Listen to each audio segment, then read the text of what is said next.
जगदलपुर के पंद्रापारा में स्थित भगवान भूतेश्वर महादेव मंदिर से निकली शाही पालकी। भक्त मन विधि विधान से करीन पूजा अर्चना। जगदलपुर में पनारपारा स्थित भगवान भूतेश्वर महादेव के मंदिर में भगवान भूतेश्वर की शाही पालकी निकालेगी। सीमा पर संख्या में श्रद्धालु भक्तमन भगवान भूतेश्वर के पालकी ला कंधा में उठा के उनका पूजा अर्चना करी।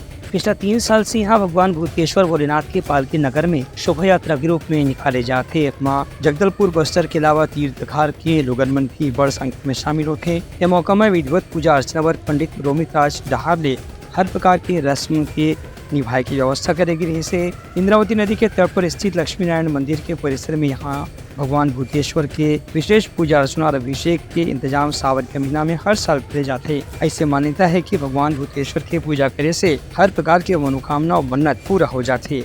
यही बात के यहाँ दूर दराज से भी श्रद्धालु मन हर साल सावन के महीना में आशीर्वाद देवर आते।